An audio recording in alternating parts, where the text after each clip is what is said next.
It definitely will be a impactful session, great deal of information, and so I look forward to sharing what I've learned over actually a couple of years, strongly 1 year, but a couple of years. So it'll be entertaining, but definitely educational.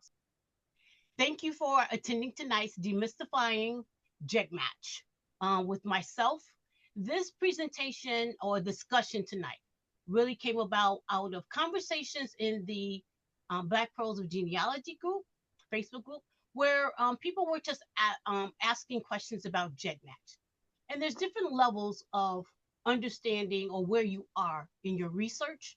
So tonight I want to talk about not necessarily so much of a beginning, but I have to level set because I don't know where everyone who's attending, where your research levels are and where you are in your research goals. So I'm going to just hit you with a foundation of what you need to know, what is most important, then we'll get into Gedmatch. So about me. I've been researching now for about 38 years. I took my first DNA test in Ancestry 21 years ago. So I was during the beta period. I have not taken another test. They just better figure that out. But I've been successful in finding ancestors who were my first indentured servants, free people of color, my ancestors who were of Melungeon descent, European, German, and some Native American ancestry. So I love demystifying software so that others can get the most out of their DNA research. I'm actually a test engineer, a test automation engineer. All day I work in software with developers. So I am very technical, literal, analytical. And so I believe that gives me, that helps me to enjoy really piercing through what is this software supposed to do and what do we need it to do. And those are going to be some things I share tonight. So many of you have seen my logo. I am the genealogy devil's advocate. And that really just came about because tonight you will hear me share some conversations about, how low do we go? If you're trying to get in Gedmatch, that definitely is a question. If you're trying to find enslaved ancestors, some people tell you don't bother. Why dig in the weeds? But at the end of the day, what I like to do, mainly because that is what my job. My job is to challenge the thinking, think like the customer, but then how is it being presented to the end user and the individual?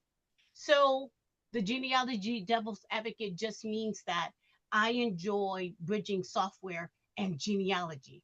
I definitely love both of those. And so those are my passions. And that's all this means. Doesn't necessarily mean that I purposely try to buck against what people are saying, but I'm going to challenge it.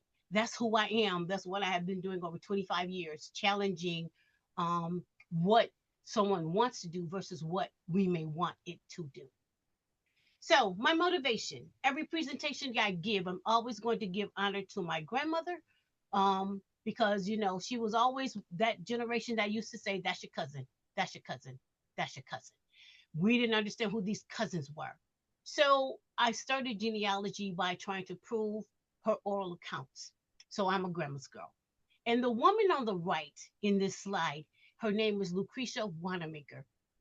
In my searching for my ancestors, my family, I came across this photo and it floored me because she looks so much like my grandmother. And I'm trying to set out to prove she's a grandparent of mine or of my grandmother, or is she just a relative? And those are some very strong genes for her to be a relative. But she is 3 generations behind my grandmother. 3. It's not a mother, it's not an aunt. She's a 3rd generation behind my grandmother. So these kinds of finds motivate me and encourage me to keep plugging along at what I'm doing. Tonight's outline. So I'm going to hit you with levels of genealogical research, working with pedigree charts, understanding DNA, that DNA is distributed randomly, triangulating your matches, centimorgans, and working with the DNA painter. Now, when we look at Gedmatch, we're going to talk about looking up a person's profile, the one-to-one autosomal search, which will show you centimorgans, chromosomes, and segments. We're going to look at the search option matches to both one or two kits. We're going to look at the admixture, which is going to present to you your heritage breakdown based on your chromosome, which is what Gedmatch is amazing for doing. Determining your native DNA. Gedmatch is absolutely one of those tools that will help us to spot point in our genetic makeup where our Native American, our native ancestry lies. So that once you're ready to do that level of research and you can compare yourself against someone else to be able to see, do you match? And is this your Native American ancestry, so that you can try to really hone in and find out who that person is. Then we're going to talk about Gedmatch projects. So we're all here because most of us are in the BPOG acronym for short, but the Black Pearls of Genealogy, um, not just Facebook group, but their Gedmatch project. In those projects, we're just trying to bring a bunch of us together to see what our possible connections are. And Gedmatch, I've just found to be a game changer. When I finally figured out that tool, became a game changer for me, and it will for you tonight as well. So we're going to search for matches in Gedmatch projects, looking at the Merca. We'll talk about that. And we're going to be searching in projects by the segment start. And then we'll be using these features to find our connections. Then lastly, I'll hit you with DNA Painter in Gedmatch, as well as the DNA Painter tool to help you to find visually those connections as well. Now, DNA don't lie, it verifies. And that's one of the hardest things we're coming to learn as we're doing this research. When I started, I was looking for ancestors. Then, when I really honed in on some of my DNA, it was disclosing to me things that I did not know I needed to look at that were closer to home than an ancestral connection. And many times, yes, those are definitely psychological, emotional, behavioral. Those are things that are challenging. But when we do this because we're standing on the word of truth. And if we're searching for enslaved ancestors, we have to be able to accept what DNA presents to us. And then we work to try to understand it, if for nothing else. But I'm going to always say DNA don't lie, it verifies. Now, what are your research goals? There are some people are trying to find missing and unknown relatives. That's a different level of researching compared to, I know my relatives, I found the records, but I'm just trying to get to the 1870 census. Because that was the first census African Americans were listed, I just want to be able to take myself at a minimum to that census so that I can start to look at the enslavement period. Are you trying to find your enslaved ancestors?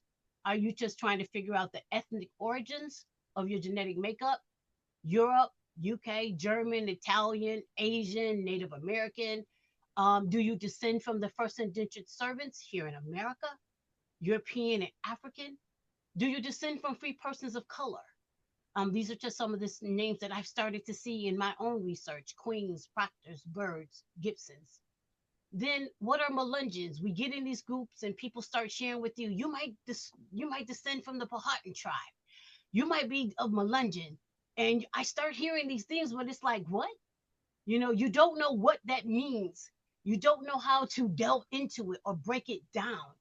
And sometimes people share because they're excited to help you to know it, but we got to slow down and help them to understand it. And so just knowing is not enough. We got to really dive into it, right? And so that's one reason why we're here tonight.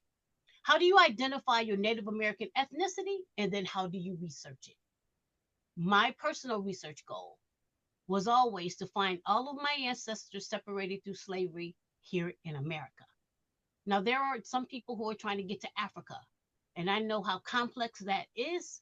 For me, I set my basis. Let me just find my family, cousins, great cousins, however they are, if DNA related to me, I want to understand it. That's my personal research goal. It may not be yours, it may not be someone else's, and that's okay. We definitely are, we're going through this with our own needs. But what you need doesn't negate what I need, and vice versa. Let us be here to help each other.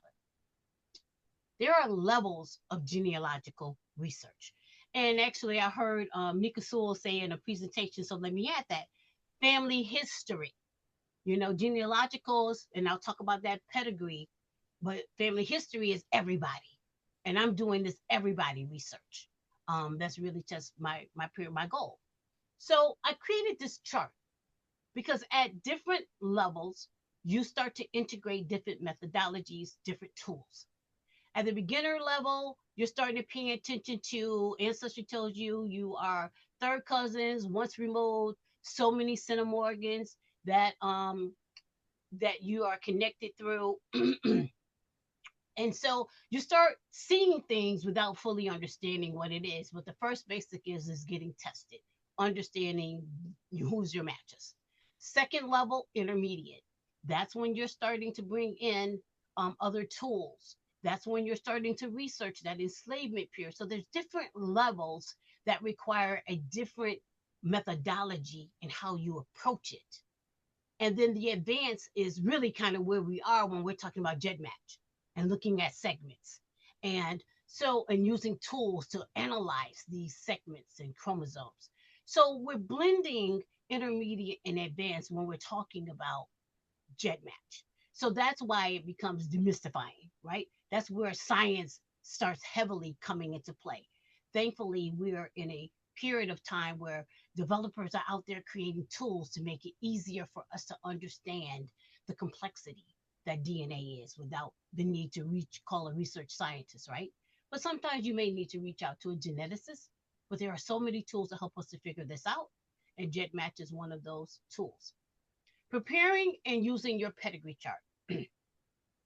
So this is a basic pedigree chart, and it's going to start with you, your parents, and then their ancestors. However, as we start looking at this pedigree chart, this is also giving us information and clues of where to look for the match. So this is a chart that I put together to try to help me to figure out when it says second cousin, third removed, or whatever these numbers are representing, that I was able to say, okay, this is generation.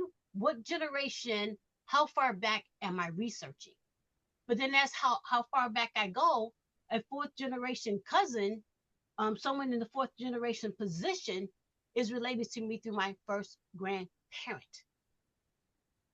And then they are, as you look further down, my second cousin. So as I'm starting to look at my grandparent connections, I'm starting to look at second cousins or so, depending on how much DNA is distributed. So this was something that helped me when they start saying your first cousin twice removed. What position is that person as I am looking for our common ancestor? I basically look at one person, first cousin twice removed. I just add all three. I say you're generation 3, and I start looking at generation 3, and I start calculating in my chart what cousin are you to me. So this was just a visual that I put together and I've shared to help me to better understand when it's saying what generation am I looking at, then what cousin that I'm researching. This is my tree. This is my pedigree chart. Up until 2 years ago, this chart was fully full. I had figured out all of my ancestors. As I shared, I've been researching now 38 years, back then 36. So thankfully, my grandmother, she knew everything. Her oral accounts literally helped me to build and to find the records I needed. My research is out of Alabama. I'm in that Macon County, which is where Tuskegee and Montgomery are. So I'm in that quad area of Alabama. And so I have a group that I bring people together that are looking for Alabama, and I'm heavily researching Alabama because my tree is full. I have nowhere to go but further beyond in my research. Until recently, I just realized my father was Jamaican, and I mean full Jamaican. Everyone in this top part of this chart is Jamaican from the West Indies, born and died predominantly in Jamaica. It took me 30 days to triangulate all of my cousins to figure out how they're relating to me, pull a tree together, and then come up with the composition of my father's line. But this is my tree. So you need to ask yourself, what does my tree look like? If you are having gaps and you're trying to get in Gedmatch, you're taking a big leap, right? Because what at minimum you want to do is have your fifth generation as full as possible, or the person you're researching ancestral, and you've at least found in the 1870 census. Okay. See, this is why I do this view. So the green level just means it's easier. Yourself, your parents, grandparents, and great grandparents. Oops, your parents, father, grandmother, your grandparents. Easier, for the most part, unless you're adopted and you're challenged with trying to figure those lines out. Those can be challenging, but at least the tools, the DNA tools, give you your highest matches. And when you utilize those highest matches, for the most part, you can structure your tree to help you to understand, okay, this is what my grandparents look like. So it's easier. And this is that position in your pedigree chart where you're going to be looking for those first cousins. Now here's where the brick walls come in. And this is when they start to begin. As we're starting to look at second to fourth cousins, we're bridging fourth to sixth generations. That's when we're starting to look at that section that's looking at the mid to early 1800s. 1800s up to the 1870 census. And so it becomes challenging because there's a different level of work you have to do in order to find these matches. So now many people that I know, they're praying that their DNA match is going to have an amazing tree. Because if your DNA matched to me and we hit one of these lines, I'm going to clearly tell you how we're related because I've done this work. But if your matches have not done this body of work, you will be stuck because they are stuck and they're not sure where to go. So these are things you want to be mindful of. DNA will help you to potentially figure out where to look, but it's not going to tell you exactly through whom and through what. There is still work you must do. And we don't want to get into a habit of trying to force all of our DNA matches to explain to us or spell to us where are we looking, because I'll show you later on why you're getting confused when you're trying to figure out your match, and I'll show you why. So this is where I'm at, 1600 to 1700. My tree is branching out. As I said, I found my German matches, some of my European matches, my Melungeon matches, and they start structuring and they start taking me further back. And then once I find those non-African American or African matches, I can set it and forget it because that line pretty much already has been vetted. So it makes it easier to figure out that line is done. I have to do any more work on that line, but that line also helps you to figure out where you want to look and what family you want to be looking at. So you want to broaden your research, but this is where I am in my research every day, all day. And these are the three levels together. So I'm working at the very top is the color code of the generations that I'm researching. I solidly am, for the most part, trying to hit 10 to 10, 13 and beyond.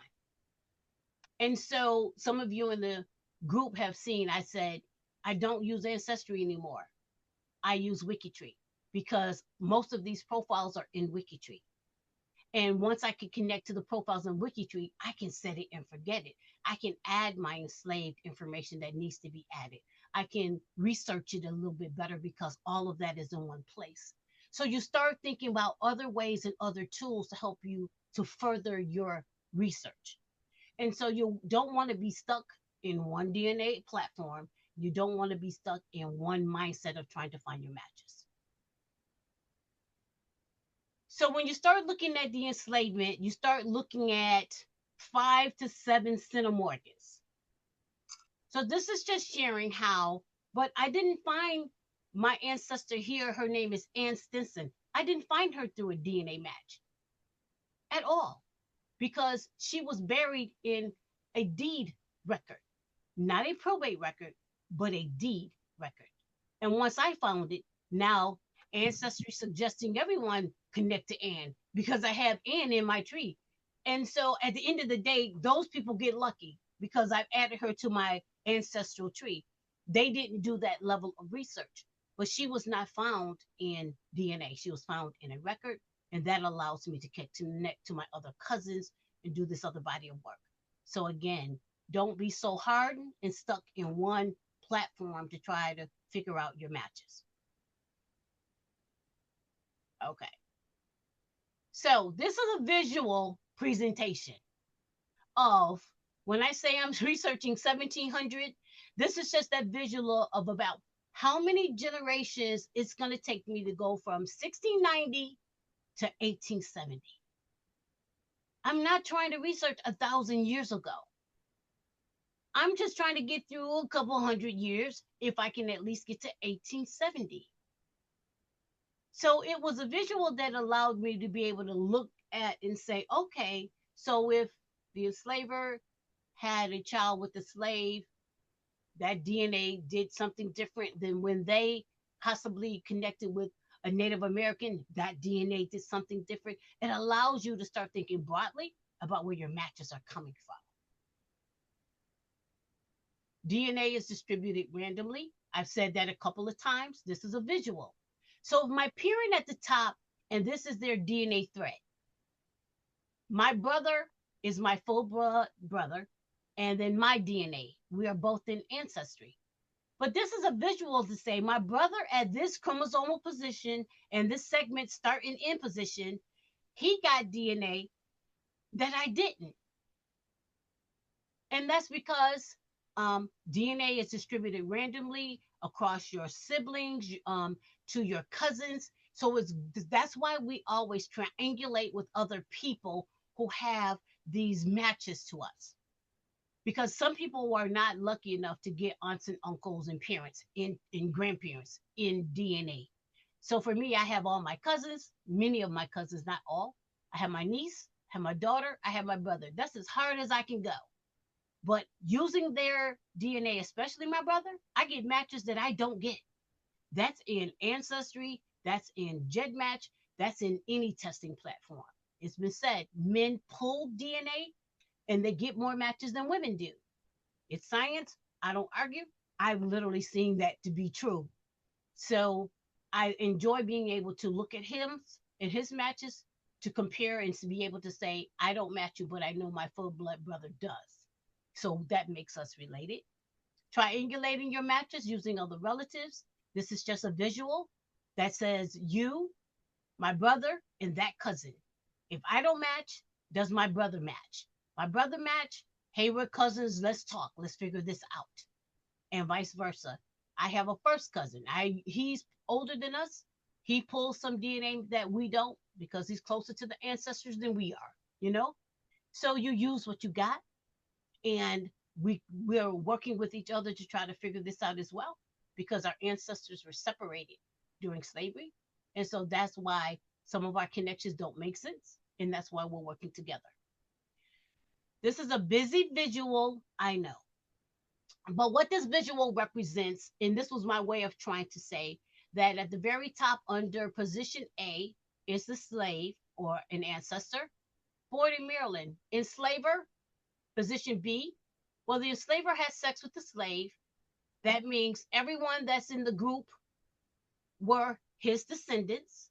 When he had children with his wife, they're still related. When he separated those slaves and took them to Georgia, Alabama, and South Carolina, well, guess what? They're still related.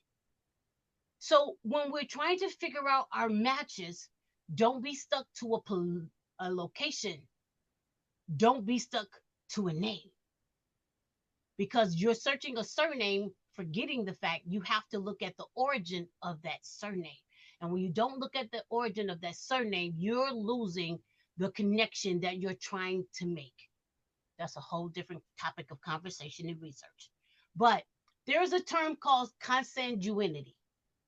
I didn't feel that forced enslaved propagation of children were Trying to think, I'm losing the thought. It was endogamy. I didn't think that was endogamy. Slaves were not purposely trying to have children with someone that was a relative. So I asked ChatGPT, what's another name for something like that, but it's not, it's forced. And it came back with consanguinity. So I like to share that with others because the forced breeding of our ancestors, I believe, is more consanguinity than it is um, the other term that I'm forgetting. But so yeah, so we want to make sure, we just keep in mind. This is all about me pushing those boundaries again, having that open mind because I'm researching enslavement. So I gotta pay attention to what is the makeup of my line that I'm trying to research and what are the right terminologies for it. Why use Gedmatch? Same thing as before. If you're trying to do all of this, Gedmatch is a great tool to be able to do it. But there are things you want to step through that tool to be able to understand how to use it to get and glean out of it what you're looking for. Yes, you're able to. If someone's uploaded their Gedmatch, their Gedcom to Gedmatch, then you may be able to see top matches, right? And those people may be in different DNA testing platforms than where you are. So it's great to be able to use tools like this. But so you want to just be able to know, yes, all of this is achievable through Gedmatch. But things you want to know before you head into Gedmatch. Know your pedigree line. Know the surnames and the dates and times and locations that you're working with. Because as you begin to start looking at someone's tree, whether it's in Gedmatch or whether it's in Ancestry or after you guys talk and you share trees and you start looking at what are the common surnames and locations that you're aware of, if you don't know that information, you'll look at that tree and be like, I don't know what to do with this. I'm out. In Gedmatch, there are a lot of people who are in there without trees. I look at them and I say, I'm out because you haven't given me anything to try to analyze and figure this out. So make sure your tree is in or your Gedcom is in Gedmatch. Understanding what types of relationships you're trying to connect with, what level of cousin, understanding the terminology is big. This is where the demystifying is coming in. The chromosomes, the segment start, segment end, the MERCA or most recent common ancestor, your pedigree chart versus the descendant list. And again, you need to be able to see a tree. There's different ways of being able to see in Gedmatch. I'll show you that, whether it's through Wikitree or you could go to Family Search, wherever. I need to see your tree, and you need to see my tree. So now we'll talk about chromosomes, centimorgans, and segments. So this is a tool on DNA Painter. And this is a person who is of European descent, who is related to my brother on my maternal side. And as you can see, again, it's saying that they are 11 centimorgan across one segment. So I plugged 11 centimorgans into this DNA Painter tool, and it's showing me what my possibilities are of common ancestors. They're all over the board because it depends on the distribution of the DNA that I received. And even though it says 11 centimorgans, that's not a hard number. So that person who is 11 centimorgans could be a half, second cousin one time removed, or an eighth cousin. So we have to be mindful of understanding that that person could be close or they can be distant. And depending on you knowing your tree, you'll be able to better position them and know where to research in their tree because you've already locked up your tree up until 1870. So you want to do diligence as best you can to try to break through the brick wall of getting to 1870. What are chromosomes? So a couple years ago, I uploaded my DNA to Gedmatch. My cousin Emily, I love Emily. Emily and I have been researching together the same length of time. Emily was going to groups. I'm looking for records. Emily said, "Double, you need to get a Gedmatch." I said, "What?" So finally, I forced myself to figure it out, got all this in Gedmatch, saw these thousands of people I was related to. I saw email addresses. This is a couple years ago. I think they revamped it a little bit more. But I was like, what am I supposed to do with this? I don't even know what to ask these people. So that's where not being clear on how to use this tool comes into play, right? But you want to understand your chromosomes, and you want to be able to understand what you're looking at when we start looking at Gedmatch. So this is just high level sharing. Chromosomes are 1 through 22. You have the X and you have the Y. 1 through 22 are the autosomal chromosomes, and the X and Y are the sex chromosome: paternal, maternal, female, male. We have two pair of our mother's side and two pair. I'm sorry, we have a set from my mother and a set from my father on each chromosome. This was pivotal for me to understand, because when I started looking at Gedmatch, I started downloading everything into a spreadsheet, lining up all the segment numbers and trying to figure it out, until finally I realized this is not a hard, this number is the same for my maternal and my paternal. So what I was trying to do was not getting me anywhere. So there's things we want to make sure we understand about DNA and our genetic makeup, because as we get into Gedmatch, it's going to start revealing things that many tools don't. So this is the overview of my genetic makeup, chromosomes 1 through X. So in Gedmatch, I've uploaded all of my kids, 23andMe, MyHeritage, Ancestry. I think those three at a minimum. So I have more than one kid in Gedmatch, and that's because some of you, I match you on one kid versus matching you on another kid. I'll show you an example in a minute about that. So I'm highlighting for you the strong points that you want to look at, and I'm literally missing one visually, but I'll talk about it later. So number one is the chromosome. So for me, my chromosome position, this is showing me where my segments start and my segment end, and how much centimorgans I have on that chromosome. So this may sound like it's over your head, but of course, the higher number of chromosomes of centimorgans you're receiving, the stronger the match is to you. The lower you go, the more work you got to do. That's what that means. So this is just showing you, understanding these three sections, what that visual representation means. So in the beginning, when I was talking with Emily, she was trying to talk to me about chromosomes and segments starts to end. I said, girl, I'm not ready for that. Not yet. Because there's level of understanding, right? All I wanted to do is figure out if we're related. Then after I figure out we're related, how we're related, then I can verify and validate on the chromosomes later. So there's things that you might want to disregard right now, and there's definitely going to be heavy hitter sections you want to pay attention to. And then as you look in Gedmatch, you can see the X position. So do we match on the X chromosome? And that is a body of work to try to dissect as well. So this is that scientific tool that they've created supposedly to make it a lot easier. And I'll show you why it's a game changer. So the chromosome DNA painter, I'm going to talk about now. So with a DNA painter, these different testing platforms will show you a chromosome 1 through 22 visual representation of your DNA overview.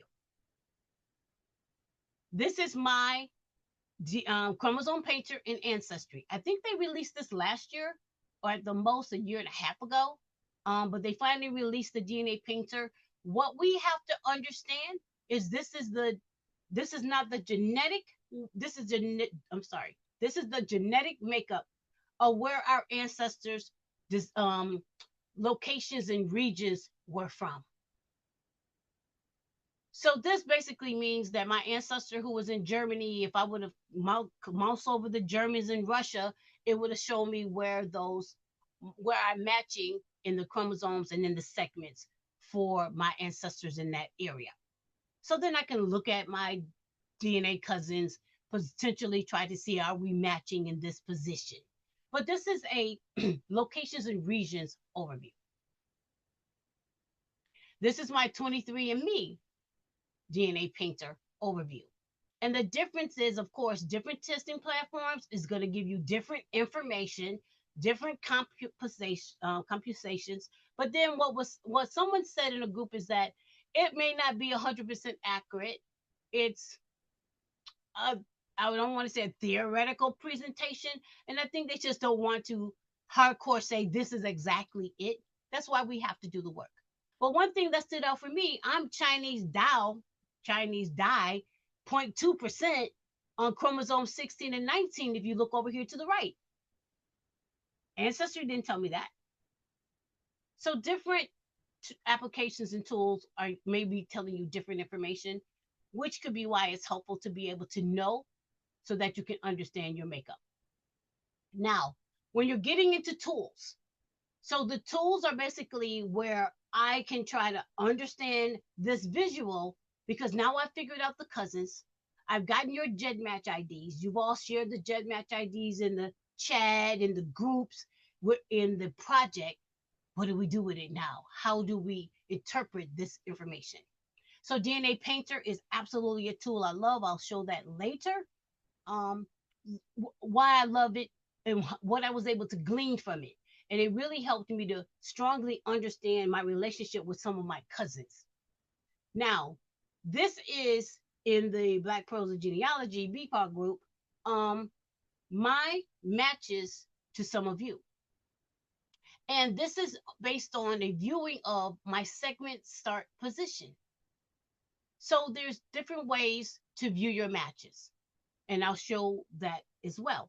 You can view your matches by your common ancestor, or you can sort them by the segment start and the segment end, and you can sort and group them by that. And the color representation on the right is where you're matching those people. The larger bars pretty much are mine, my brothers, my nieces, because they're my closest matches. Those slivers you see are because I'm using lower centimorgans, the lower, the higher you choose, the more strength you will see in those bars. So this is just another way to see the matches of people, how we're related through the segment start of the DNA and the segment end. So this is not regional. This is showing us hard matches that we want to take a look at and to dissect and to understand. Okay. This is DNA Painter's view of those people.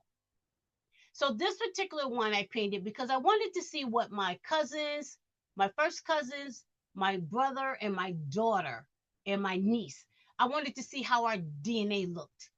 Just the 5 of us, 6 of us. And I plugged them into DNA Painter from Gedmatch. And you only have to put in 4 particular pieces of information: segment start, segment end, I believe the chromosome position. There's certain things you want to add, but then after you add them, you start to see a mapping using the color codes that you choose. So this is what our color makeup looks like. And it's just so cool to be able to visually see that. That is my close cousins. These are everyone that I've identified that are on my maternal line. And then these are everyone I determined on my paternal line. And my paternal line is out of Europe and Jamaica. So there's different tools that you can use to help you to better understand what you're looking at. And I'll show you a different presentation of that later as well. Now the conversation, how low should you go? Different results from different testing or DNA platforms. You're just going to get. So this is not every platform that's out there. It's some of the higher hitter platforms. Ancestry, understand and know. A few years ago, maybe 7 now, some of the customers were complaining that some people were reaching out to them and they didn't want them to reach out to them because maybe it went far back to an 8th cousin and maybe they don't want to be contacted. So they added another level of calculation to the presentation of your matches called timber.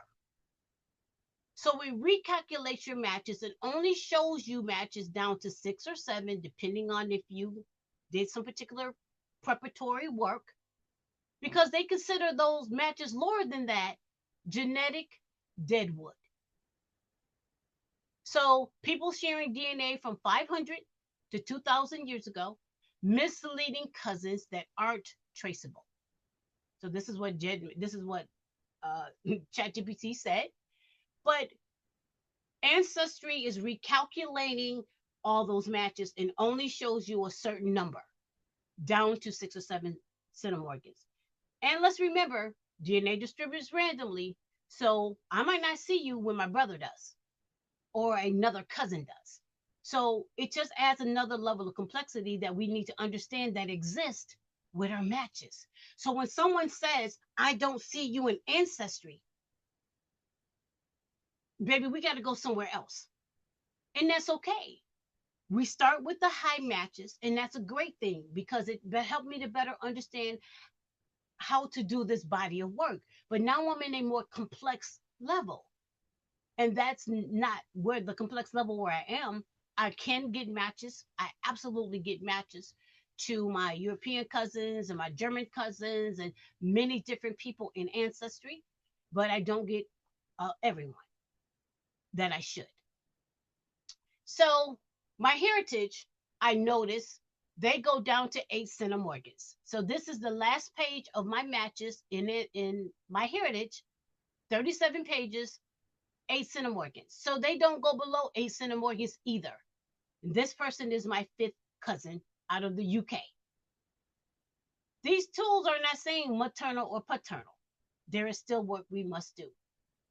But 23andMe, it took me to my 10th cousin, 9th cousin, twice removed, 60 pages of cousins.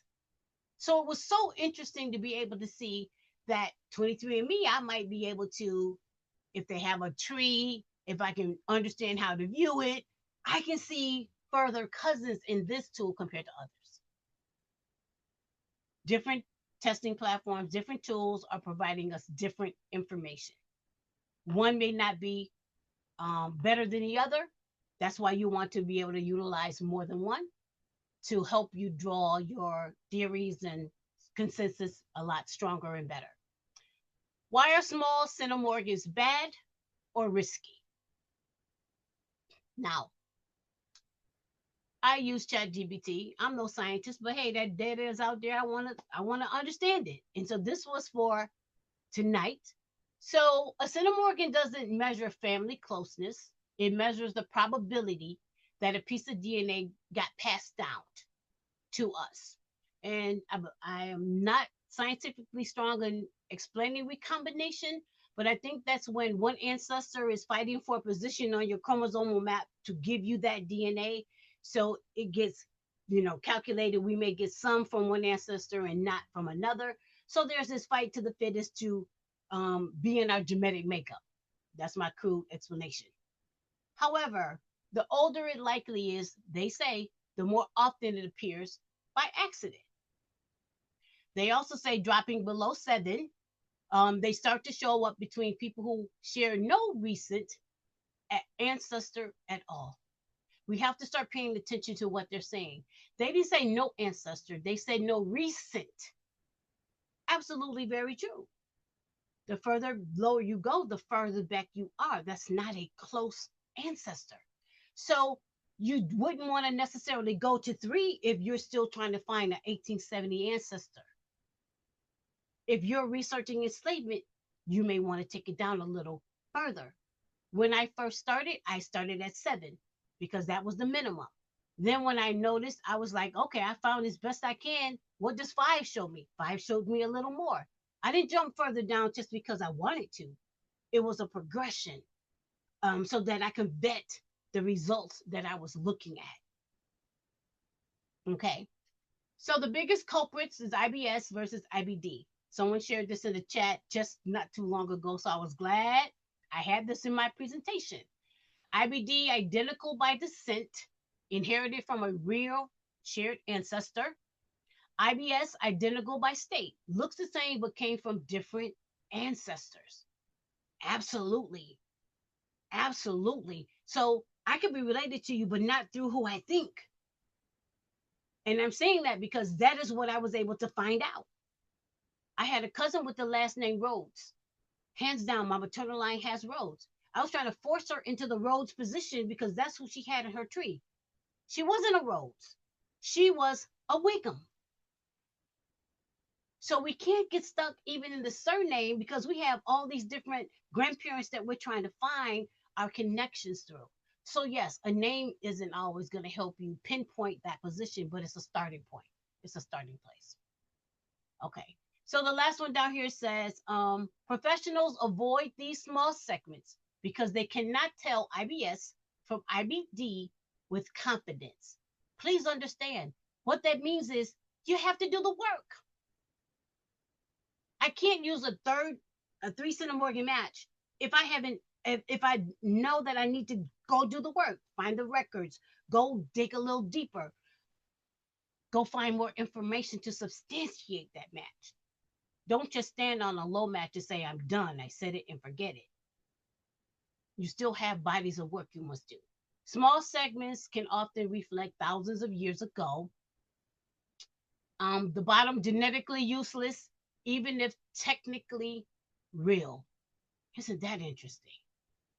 So you're genetically useless, but you are valid. And they, to me, that all that means is I got to do the work. Everything just goes back to you got to do the work. Scientists don't like absolutes. They like error states, black and white, black and white. And genealogy is in that line, shades of gray, because of the messiness that was that enslavement period that we're trying to dig through and unbuckle. There is no absolutes. There isn't.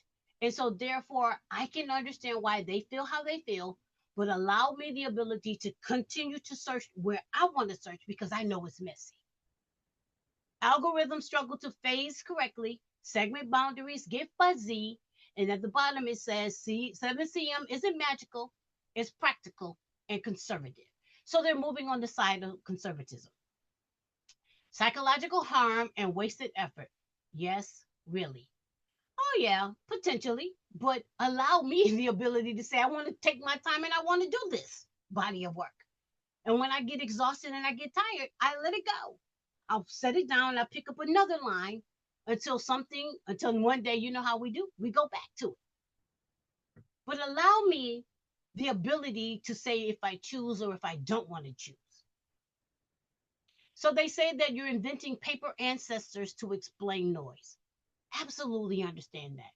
But those paper ancestors or those connections to your enslaved ancestor is a placeholder. Consider it a placeholder of where to look until you can substantiate it a little further. At scale, the poisons database spreads errors fast. Pros discourage it not to gatekeep, but to protect accuracy. Understand all of that. So this is triangulated with many known relatives. Why hobbyists sometimes do find success, backed by solid documentary evidence. Exactly what I just said. And the very last line says, professionals discourage it because most users don't apply a discipline. Again, if you have not gotten your 1870, take the time to do that. There's levels to this research. Don't just jump way over here and you don't understand how you connect to these bodies of people. If you don't understand the slaveholder's family and his grandparents and his great grandparents, and you haven't looked at the slave schedule for the family to see potentiality, is your family a part of that? If you haven't done that body of work, going to 3 center Morgans truly can be a waste. But if you have, then this substantiates that body of work. And that's the discipline they're talking about. Okay. So at the end of the day, we understand they're saying don't go. At the end of the day, for me, they're not saying it's impossible or you're wrong to be curious. They are saying you need expert level controls or you'll fool yourself. Absolutely. Do the work. And again, so this is another visual representation of my research. So I hit 7 centimorgans when I was just trying to get to the 5 generation chart. My grandmother's father, 1870.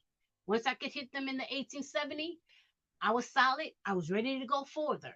I then went to 5 because I'm trying to figure out slaveholders and my grandparents who are mulatto. Imagine mulatto marrying mulatto. You have African American or European, then you have potential Native American there somewhere. And imagine the genetic makeup that your tree is going to ascend because of that coming together. So these are all the things you want to understand about your tree. And then again, I'm over here in 3 world, Centimorgan 3. When I am researching, I'm looking for trees in Gedmatch, and I'm just trying to figure out what's our possible connection. Okay. DNA matches, Gedmatch, and records. Now, because of the lack of records in some states and counties, it may not be possible to find that physical proof. I hear a lot, Maryland. I keep hearing Shelby's County. Records burn. Records were burned. You're asking, okay, is there newspaper articles? Something I'll give you as a tip. Just because it burned in that one county, if someone was in Georgia and they did business with someone in Maryland, guess where those records were recorded? Both places. Georgia has records, Alabama has records for Georgia, Maryland, Virginia, because the lawyers could have been in the family living somewhere else. So don't hone in on one place, one location for your research. That's a free tip. Now let's look at Gedmatch. So this is the interface of Gedmatch that we're all comfortable with seeing. These are the sections that I'll be talking about now. The free tools, a user lookup, and the other options within the free tools. So in Gedmatch, they do have the opportunity for you to watch videos. I took the time to watch some videos because I didn't understand what I was doing. So I didn't have to go to YouTube. Within Gedmatch, they give you videos to watch. So if there's a section you're trying to understand, watch the videos. They're really good to help you to understand what settings to enter, things like that. But these are the 3 sections that if you're looking up someone, I do all the time. I'll enter a kit. I'll enter, I don't enter a GEDCOM ID, but I will enter an email address, because someone is managing more than their own kit. You will be able to see all of the kits they manage.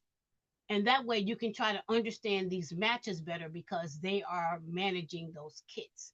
And it becomes helpful to see that collectively. So this is just showing the options that I'll talk about. 1-to-1 autosomal.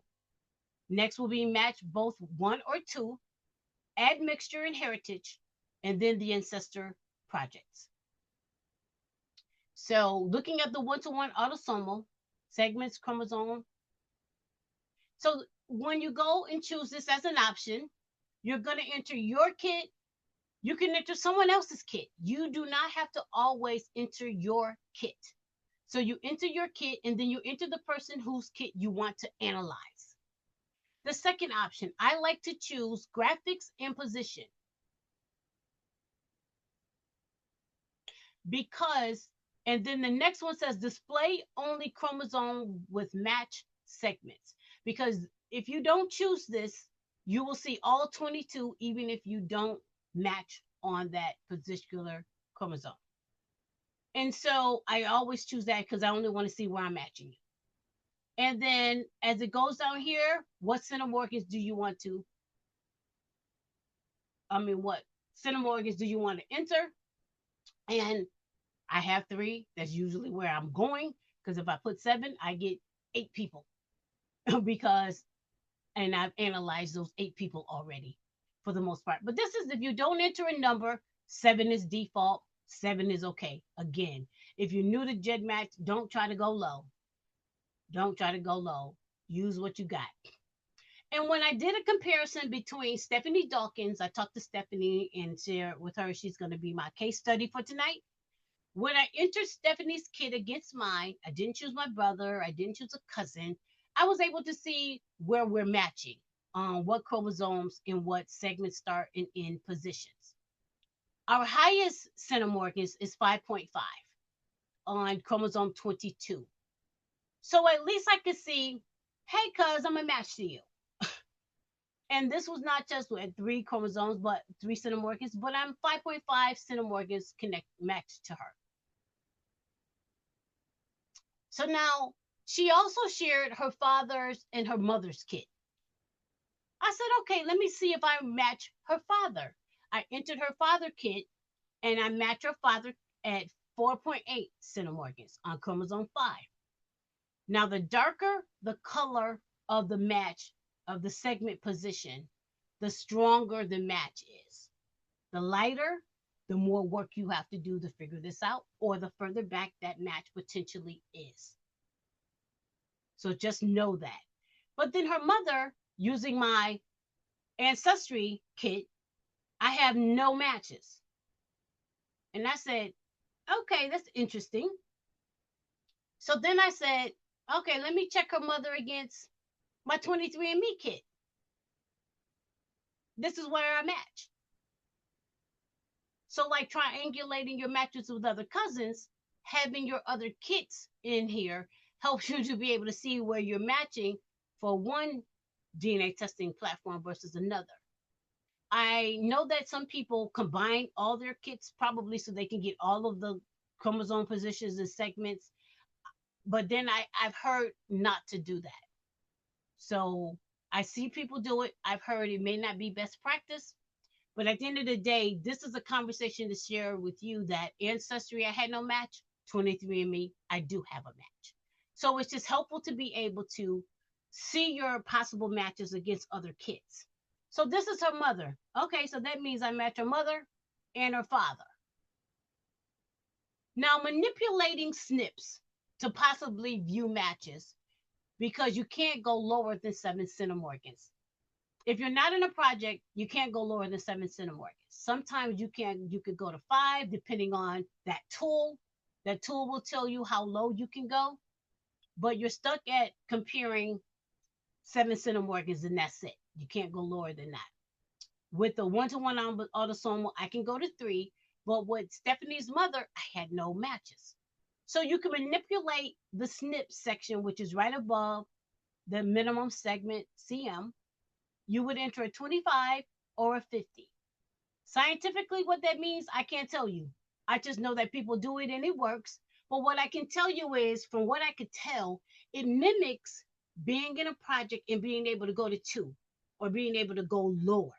So if you're stuck with 10 centimorgan, 10 CMs, and you want to go lower, and they give you the ability to manipulate the SNPs, that's when you can potentially see more matches to that person. So this is Stephanie's mother, my ancestry, with the SNPs manipulated to a 25, and she's hitting every chromosome I had. But look how light that coloring is. So do I trust it? Can I trust it? So sometimes it just goes to a measure of how much work am I ready to put into this match right now?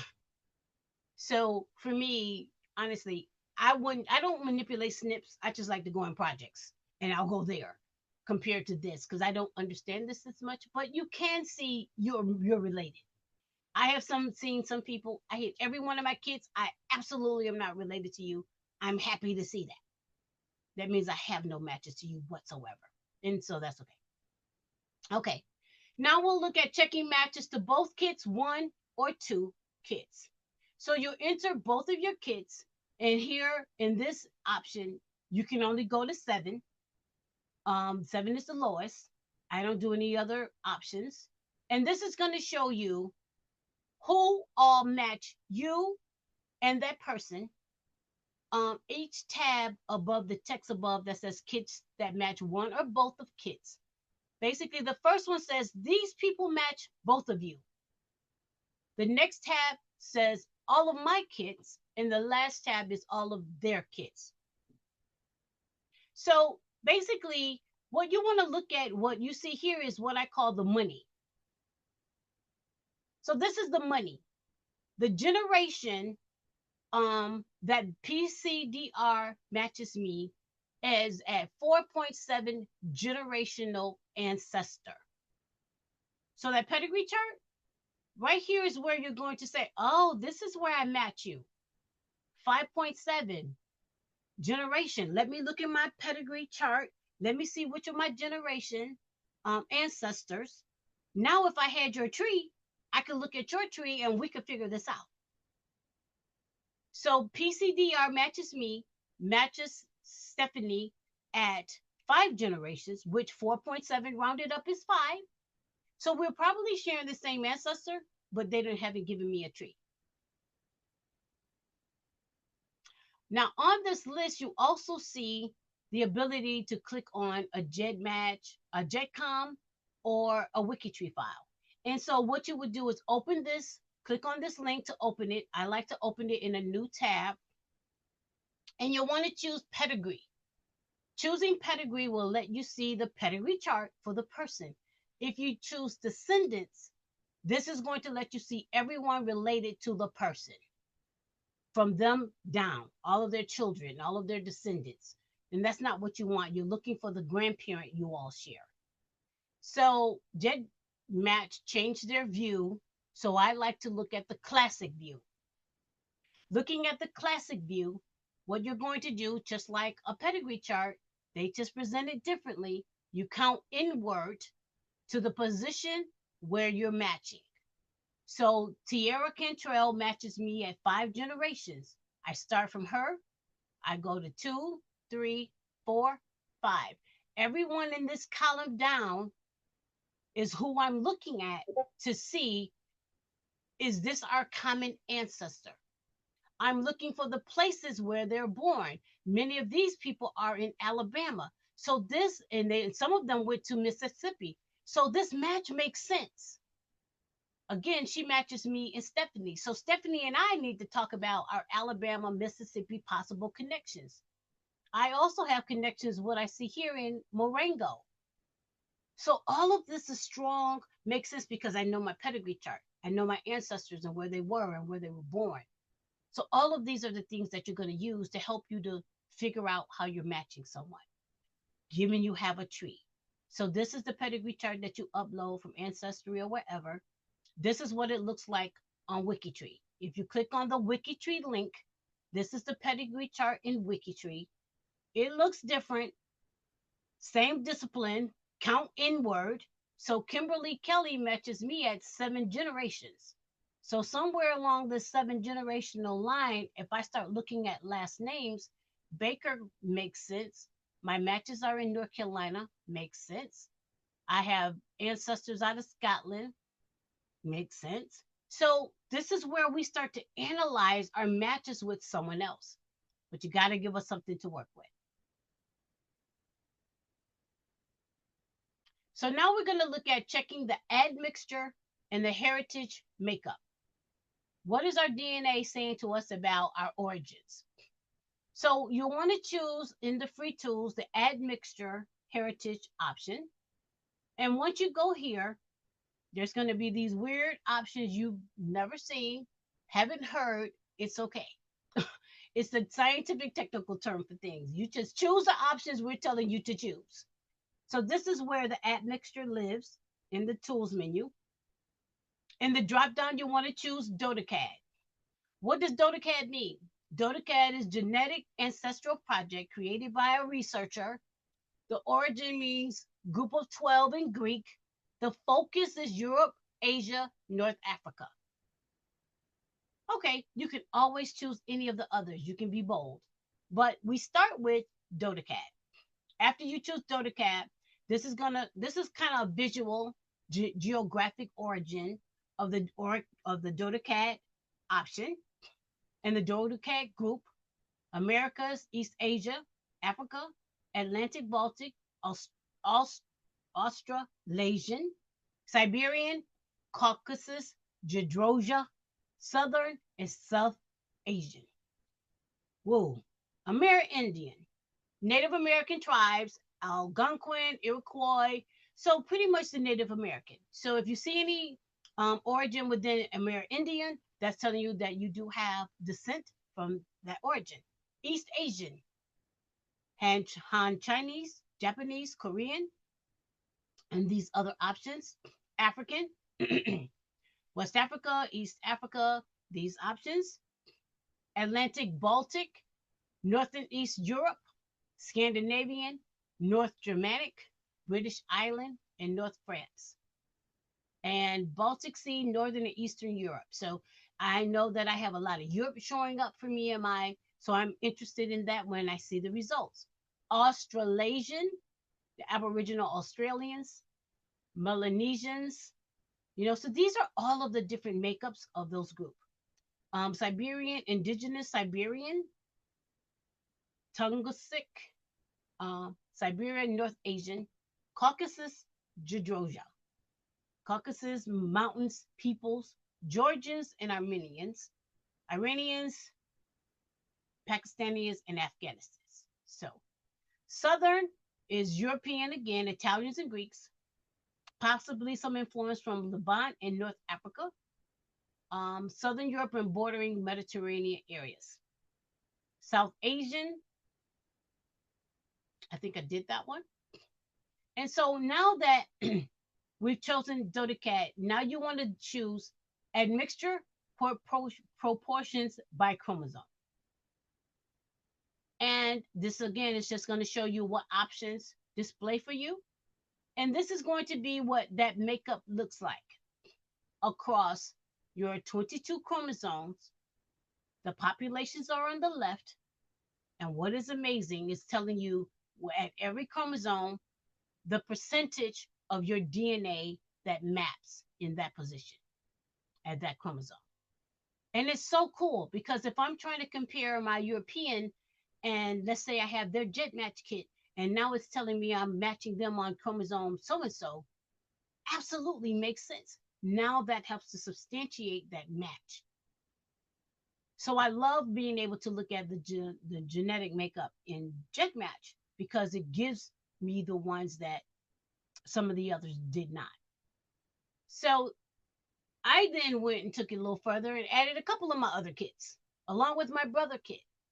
And I decided I wanted to compare my Ancestry kit, my 23andMe kit across all of the options in each of the chromosomes. So this is that kind of fun manipulating thing you're trying to do to see the closeness and the representation of the information for the most part.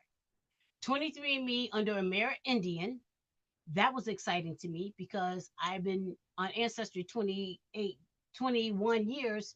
In the beginning, I had slivers of Native American. Now I don't. But now I can see that genetic makeup because it's small here in Gedmatch. So I was interested in my American Indian representation. I understood some of the others. So it just depends on where your interest is going to be. But this tool is absolutely cool and amazing. So as I was looking at the American Indian breakdown across the different DNA that I uploaded, then I compared my brothers. So the greens mean we're matching in the same chromosome around, similar to the same amount, but at least it's the same chromosome. The yellow means we're matching, and the red means we either have some on one and not the other testing platform. Again, why it's great to have more than one testing platform you're comparing things with, right? Okay. Identifying your Native American ancestry. So now that I could see those connections, under admixture, you could choose in DOTACAD chromosome painting. And now when you choose your chromosome painting, it's going to paint this color coding for you across your chromosomes and in your segments. And so now the red sections represent this chromosome and the segment where my Native American exists. And even if it's slivers, I can see it. And unfortunately, with Gedmatch, you have to guesstimate 20 million to 30 million. So somewhere around 22 million, 21 million is where on chromosome 1, this Native American position hits. And then around 23 to 25 segments, this particular one hits. On chromosome 2, at 40 million, this is the segment number, 42 million. So unfortunately, we're guessing, but we can visually see it. And that's what's really cool, is that it helps to support our genetic makeup and our origin makeup that we may believe we have. And then this is just what some of my genetic makeup is looking like across a bunch of my other chromosomes. Chromosome 10 is heavy. That's a beautiful look. So in Gedmatch, I'm not going over it today, but I am doing it next. I'm sorry. I can compare my chromosome to someone else to see, do we match right here in these origin makeups? That's the power of Gedmatch, is being able to now hone in on what position in your chromosomal makeup you actually match a person. And these are just some of my others. I just wanted to show that I have slivers of Native American because my grandmother told me so. Um, and so this is just showing wherever red doesn't exist, I'm not there. So it's just play around with it. Beautiful tool. So under admixture now, you can choose, I want to see the difference between two kids, me and someone else. So under this one, I chose Lawrence. I did this presentation back in September, and we were trying to figure out where we overlap. Anywhere in black, we don't overlap. All the other colors, he and I have some overlap. And then when it comes to the Native American, the top one is my kit. The second one is his kit. The third one on chromosome 1 is where we both overlap. So now he and I can have a conversation about chromosome 1. Who else is hitting us at 23, 24, 25 million segments starting in, or we can enter start and just play around. What matches are coming back for us? Is this person of Native American descent? So Gedmatch absolutely can be powerful and can help you understand a great deal of the demystifying about the information you're trying to understand about your makeup.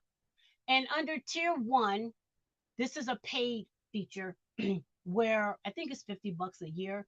But now it's where if you want to do a segment search, you would enter what I was talking about, that 250 million to 280 million, because I'm trying to analyze that position where he and I matched. And I'm trying to find other people that was hitting us in this position. What's interesting and cool, I'll tell you, David Williams and Patricia Bernard matched me on my father's side, Jamaican and European. But it's that European side that comes back on my maternal side. You just gotta know your matches. You gotta know your pedigree line. You gotta know the origin of your ancestors in order to make this stuff make sense. But these are some of the tools that Gedmatch will give you to figure those things out. And then this was my way of being able to compare Lawrence's kid to my kid, in order for us to figure this out. Then look at someone's Gedmatch, look at their pedigree chart. And I saw the name Da Silva.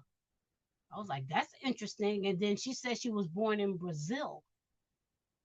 So this gives you that ability to go beyond the scope of where you're thinking your matches are coming from. Add your Gedmatch people, add your Gedcoms people. We need to see those trees.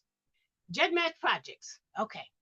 In the Gedmatch projects, this is where you're going to, as you know, any projects you signed up for, analyzing your kid against other people's kids in the project.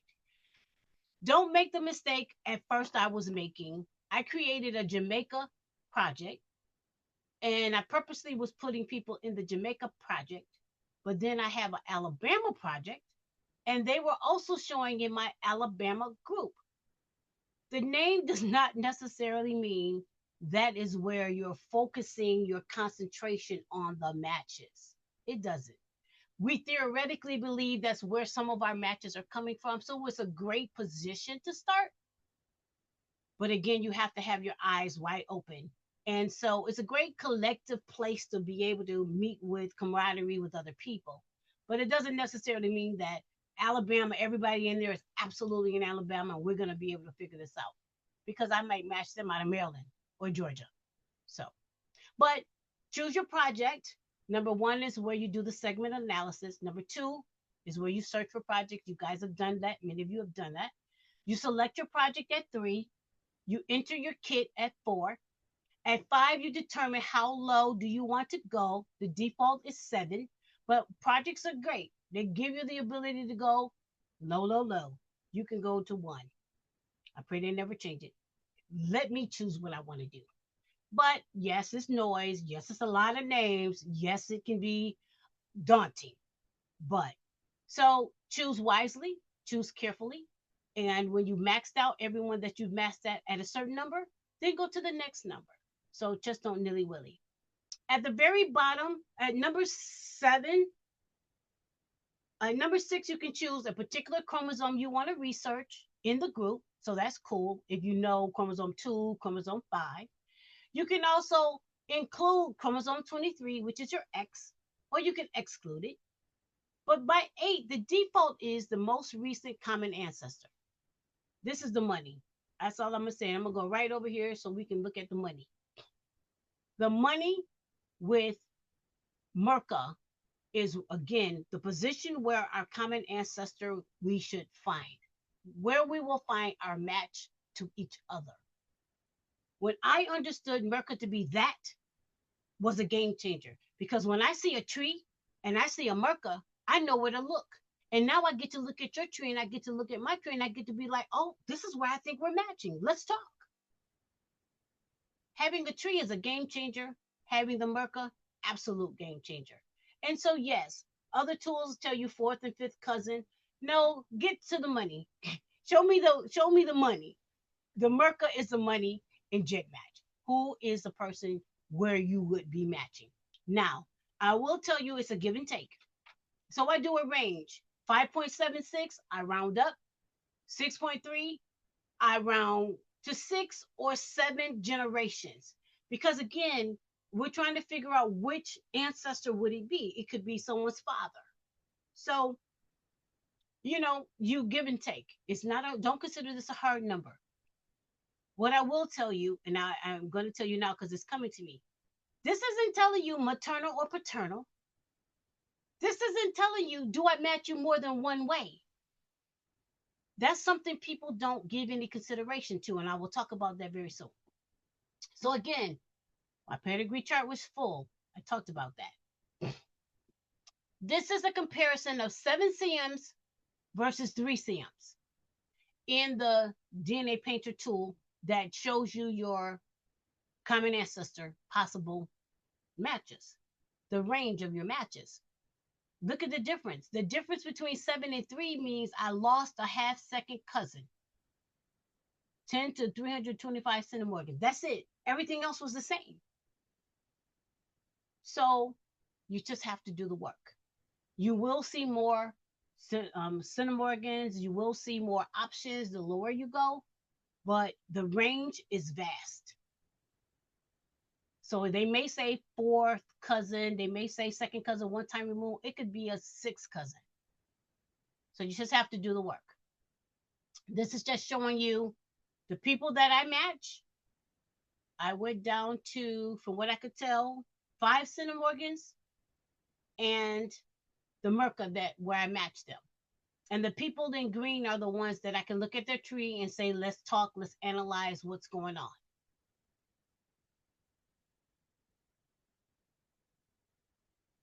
So when I went to 3, these are the more centimorgans that were displayed for me. The more centimorgans, the more chromosomes. So you're going to get more information the lower you go. But if they don't have a tree, is unfortunately, I'm going to say is noise. Black Pearls group, get your tree in Gedmatch. Or your wiki tree. Note that. You can also search by the segment start in Gedmatch. I showed this earlier. It's going to group everything by the chromosomes, beginning and end segments, and then it's going to show you on the right hand side color coding where the groups exist. So down to my 2nd chromosome, I have one person. So it just depends on how many people are in the group. But that's at 7 generations. So most of my people are going to go far back because that's the research where I'm at right now. So I understand the possibilities and probabilities of these numbers. This may be too far back for you. So that's why you want to stay high and work your way going low.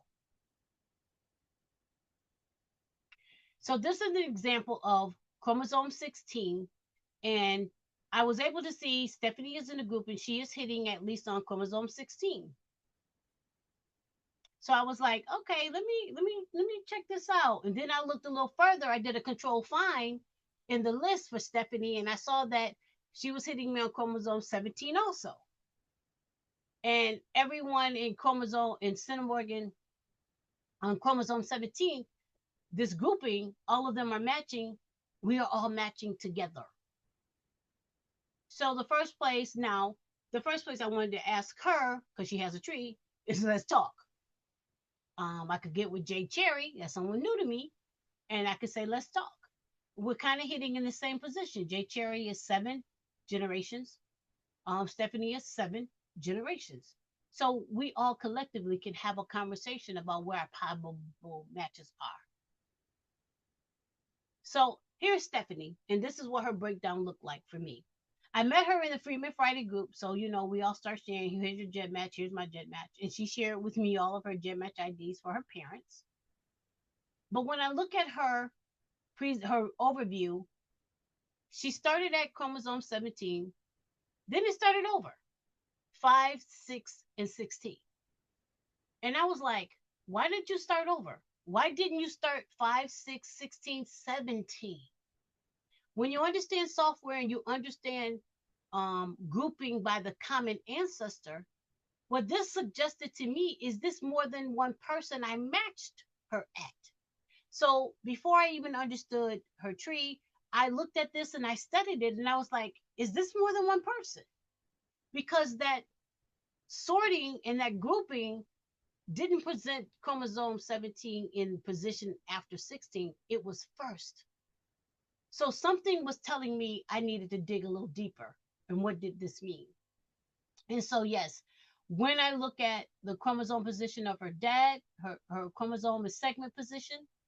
When I look at the chromosome segment position of her mom, I matched them on chromosome 5, but notice the segments totally different. Totally different segments. So again, this is when I thought 5 would be one person, high was father, low was maternal, or vice versa. No, you just have to do some work. But I do match both her parents. I have a lot of grandparents I have to analyze. So this was telling me I needed to dig a little deeper of my matches to her. And so this was pretty cool. And because she gave me a tree, I can now look. So her and I've talked, she shared her tree.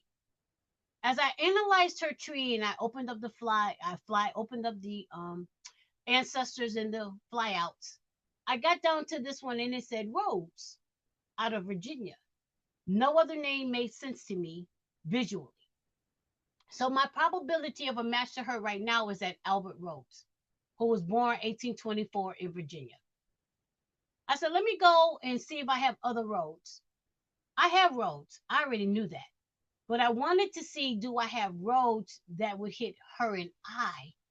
Or do I have Rhodes in Virginia? So this is the next level you take with your matches. Let me see, do I have matches to the names in your tree? Because now this is opening up my connection to you I hadn't thought of. After I analyzed her Rhodes, I said, okay, let me look at your father's line. And then as I looked at her father's line, the name Poe became prevalent, P-O-W-E. Sometimes it's Pew, P-O-U, P-U-G-H, many different many different ways of spelling that. So I was like, this could be a possibility. I see in her tree that Mr. Thomas Erasmus is on the upper side and the lower side. So we understand what was happening there a little bit. Looks like he had 2 sons, William and Alexander, and somehow or another, Jordan and Oliver. had sex with some slaves and produced Jordan and Clarissa. So, am I possibly matching her through this line? I looked for the name Poe, and my brother, he has some matches. These are some things I need to investigate. So, combining your Gedmatch into another tool like DNA Painter.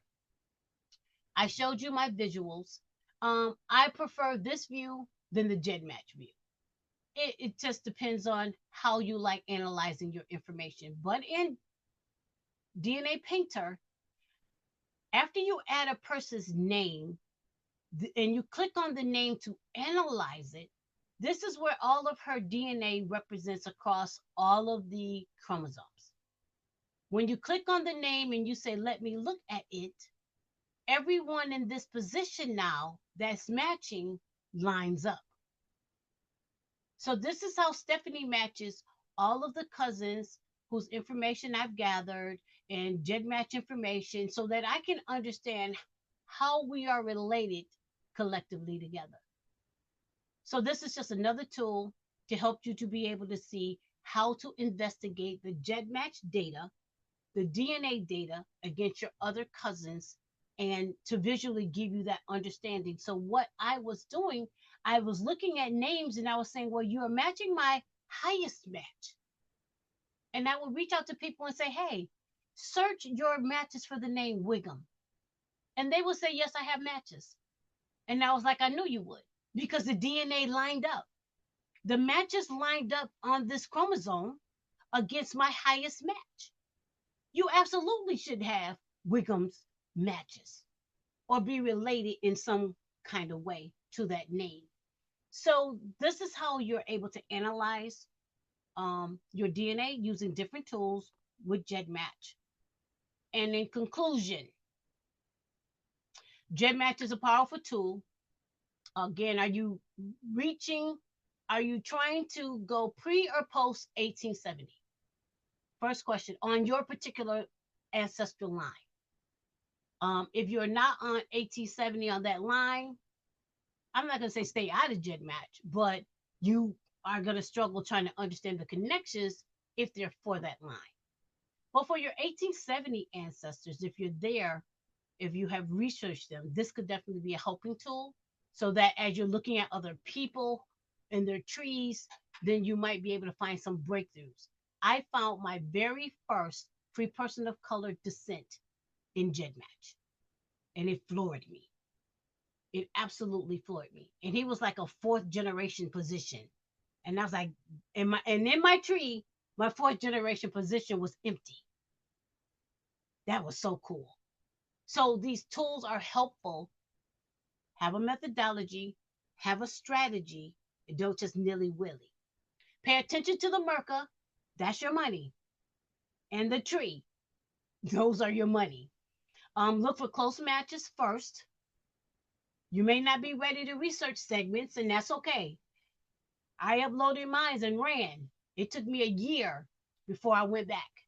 And after I went back, I was ready to understand it better. I watched videos. I got with other cousins that was helping me to understand how to use the tool. That's why we're here. I'm sharing you the heavy hitters. Oh, there's so many tools in here I've not touched that someone can help me. In September, Lawrence helped me to understand how to view our Native American connection because I was researching the Native American descent. Did a presentation on that. And it was amazing. I was so grateful he knew something I didn't. So together we get further and stronger in our research. Use the other research tools to find your 1870 first. Be sure to add your Gedmatch. I've said that 30,000 times in your tree. The tools and applications connected or integrated with Gedmatch, DNA Painter, and WikiTree. I'm a WikiTreeer. Absolutely love it because I'm trying to find my European, my German. I'm looking for my Scottish. I'm looking for my connection to them. And they have their Gedmatches in WikiTree. Game changer. Now I don't have to ask people. I don't have to talk with people. They have their stuff already in WikiTree. You can analyze their Gedmatch IDs in Gedmatch and see where your matches are. And it's great to be able to do that. So Take advantage of the different tools that are out there. Stop looking at your matches through a single lane lens. I understand, especially in the beginning, you say, hey, anybody got Wiggums? Because I did that. But my Wiggums actually was 3 generations or 2 generations after I found my 1870. This was his grandmother I finally found, then his mother, then the enslaver. And now I'm looking to see, are you related to me through the enslaver's connection, which is Melungeon? So, yes, sometimes we don't know when people ask us about surnames, what do they know? Um, but so you have to, don't look at your research at one lane, one surname, broaden your mindset. I have some people that are fighting me. I don't understand where that's coming from. That's not in my tree. And I say to them, it's not going to be in your tree because I'm researching the enslaver and I'm looking at the separation of the slaves. So many of us have different approaches and many of us bring different things. So don't be so hard because your DNA looks like this. And you're trying to box it in and it's trying to tell you, let me loose, let me go. I'm broader than what you see at this moment. But we have to get there. I understand that. Follow me on YouTube.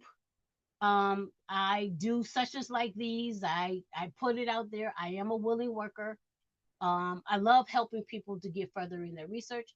However, my YouTube channel is busy because I'm technical. But I do have 2 different training sessions: how to find a missing ancestor, breaking through the brick walls of that, and then breaking through the brick walls of how to find your enslaved ancestor. The methodology I use, I have both of these have 13-step process that I define to help me. I use it every time I research someone, every time. I don't deviate from it because I found amazing success when I did it. When you have a methodology and you use it over and over again, you will get results, but you have to define one. And so these are some of my how to's. Back in the day, the enslaver information that I created, but then I finally created a step by step process that I use. Then I have, these are some of my Native American. I just did a session in September. Do you descend from free people of color?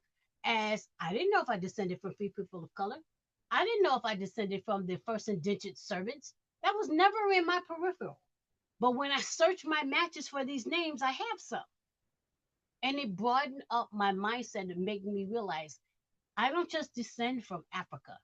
I descend from the first free people that came to America and then got hoodwinked and bamboozled. So at the end of the day, how far are we trying to research? But it's amazing. These are some tools that my research on here under Pro Tools. You got to check it out. Oh my gosh. Before I found WikiTree Pro Tools, I needed a way to be able to tag people names so I could group them. And so I did a really cool training on Pro Tools. And it was really helpful. I love being able to do that because there's so many tools in there you don't know, you're not using. And these are some of my surnames: Wanamaker, Rogers, Stratford, Wooten, Hooten, Leslie. Seiler is a name I'm not DNA related to, but in Alabama, this man bought and sold and gifted hundreds of slaves out of Pike County, Alabama. Hundreds. It was astounding the number of names associated with his name. So I'm adding this data to WikiTree so that you all will be able to find it. Fitzpatrick's, Stinson, Bledsoe, Betzel, Birds, Fortunes. These are my lines. And I did a documentary on my family called Look Where He Brought Me From. And it was my way of identifying all of the research I did on the oral accounts of my grandmother and all the records I found to substantiate it. And instead of, I have written a book, but I turned the book to life by creating this documentary. So there's just so many ways that we can honor our ancestors. And I am at the end of my session. Questions and answers and feedback, please. You can unmute yourself and come on video. David Anthony has his hand raised. Yes, David. Okay, first, I want to let everybody know that if you have any questions pertaining to Delbra's presentation, kind of contact to her directly because this isn't part of the Black Pearl genealogy website. We were just we try to promote everyone that has anything that they would like to share with the Black Pearls genealogy community. So we won't be answering any questions you may have pertaining to this presentation. Just contact her directly. And then I'll ask questions after everybody asks. Thank you. Yes. Any other questions? Feedback would be I great. do have a question for you. Yes, sir. When you were saying about the fifth, their second or fifth generations is going back as far as like if you're maybe if you're sharing 4 or 5 centimorgans, I'm not sure how what you were saying about as far as the amount of centimorgans you share. You were saying that we actually look back to our fourth or fifth generation is going to put the people you're looking for in the 17 through the 18 through the 1870 time frame. Well, see, I find that's not actually true because, and this is something that I myself, I ran into that problem where I was talking to someone and they were saying that we was doing a comparison to DNA and we were like 4 generations away. And I was like, man, that's kind of far back, like, we was saying like we were 4 generations apart. So I was looking at it as far as like my second grandmother was born in around the 1820s. This person, his fourth great grandmother, was born in the early 1900s. So we have to think about the person's age that you're actually talking to because my second great grandmother was a slave. His second great grandmother was a free person of color and born in the early 1900s. So that was one thing. Another thing you were saying, you stopped using Ancestry to your research and use Wikitree for a lot of your research? Yes. What happened was I moved all of my ancestral projects to WikiTree because I wanted to be able to try to have a better sense of seeing these cousins that I don't see DNA connections with. So I add the lines, I add my lines, and then I reach out to them and I say, hey, can you create a profile? I walk them through adding their DNA so that we can have a better sense of understanding our matches. So I use Ancestry to build and strengthen the profiles in WikiTree, but I no longer personally add my data because I already have it. And honestly, everything I have is already in Ancestry. I And moved to and WikiTree. so you're talking like through the Black Heritage Project, right? Right. Okay, so I'm an administrator of that as well. So I'm like one of the, I kind of know what I'm talking about. So the thing about with WikiTree is there's not a lot of people of color that has profiles there. So you don't want to stop. What we're trying to do is we're trying to get more people of color to add their profiles there by not using Ancestry. You want to continue using all the resources that are available so you can find the documentation to verify